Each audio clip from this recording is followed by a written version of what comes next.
Assalamualaikum warahmatullahi wabarakatuh. Perkenalkan, nama saya Garindaldo Rasidan. Di sini saya akan menjelaskan tentang 5 tokoh filsafat alam.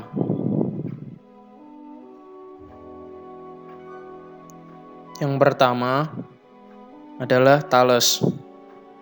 Thales lahir pada 624 sebelum Masehi di kota kecil Miletus yang terletak di pantai barat Asia Kecil yang sekarang disebut Turki. Kota ini menjadi sebuah kota yang menjadi pusat perdagangan. Kapal-kapal pedagang dengan mudah berlayar ke Nil di Mesir. Penduduk Miletus sering melakukan kontak dagang dengan kota-kota di Yunani dan warga Ponesia. Di kota ini juga merupakan tempat pertemuan dunia timur dan barat, sehingga memungkinkan orang-orang yang saling bertemu untuk mengisi waktu dengan berdiskusi, bertukar pandang dan pikiran, serta berpikir tentang segala sesuatu. Hal itu merupakan awal dari kegiatan berfilsafat, sehingga para filsuf Yunani pertama lahir di tempat ini. Thales memulai sejarah pemikiran rasionalnya dengan mempertanyakan prinsip dasar alam semesta.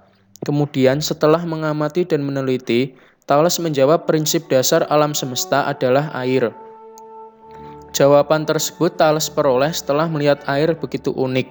Air adalah sumber kehidupan, karena setiap makhluk hidup membutuhkan air. Air bersifat mantap, yaitu mampu tampil dalam segala bentuk. Air tak dapat dimusnahkan, serta dapat berubah ke bentuk lain, yaitu padat atau membeku, gas atau uap. Thales juga mengasumsikan bahwa alam semesta itu melayang di atas air. Selain itu, Thales juga dikenal sebagai ahli hitung. Dia dikatakan mampu menghitung tinggi piramida dengan melihat bayangan. Dia juga mampu mengukur jarak kapal ke darat hanya dengan melihat. Kemudian yang kedua adalah Anaximandros. Pemikiran Thales kemudian dikritisi oleh muridnya sendiri, yaitu Anaximandros, yang menyatakan air bukanlah asal alam semesta, karena jika air menjadi asal, maka unsur air akan terdapat pada segala hal, tetapi air tidak terdapat di dalam api. Anaximandros menambahkan, alam semesta adalah hal yang luar biasa, maka prinsip atau sumber hal yang luar biasa adalah sesuatu yang lebih luar biasa. Anaximandros menyadari keterbatasan manusia, sehingga karena luar biasa, maka asalnya tak akan mampu dijama manusia. Maka dia menyimpulkan bahwa asal alam semesta adalah apeiron, yaitu suatu sifat yang absurd yang tak terhingga. Berlandaskan pemikiran alam semesta yang luar biasa, manusia melalui inderanya tidak mampu menggapai apeiron. Apeiron sendiri bersifat metafisik.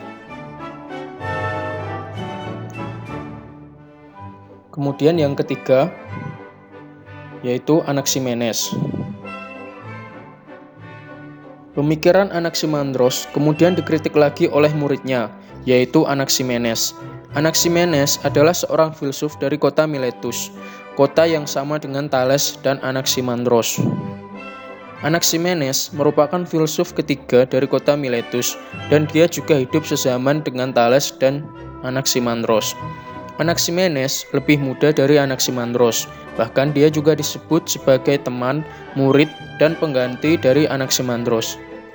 Anaximenes mulai terkenal sekitar tahun 545 sebelum Masehi. Dia merupakan filsuf pertama yang menekankan pada hukum fisika yang mendasari dan mengatur alam semesta. Anaximenes mengatakan, apeiron adalah sesuatu yang tidak ada. Mana mungkin sesuatu yang tidak ada menjadi asal sesuatu yang ada. Maka Anaximenes menawarkan substansi dasar alam semesta adalah udara, yang menurutnya terdapat pada segala hal dan bukan juga hal yang tak terbatas. Alam semesta awalnya adalah udara, kemudian memunculkan hal-hal baru dengan proses kondensasi dan rarefaksi. Maka muncullah pohon, batu, air, hewan, termasuk dengan kadar yang berbeda.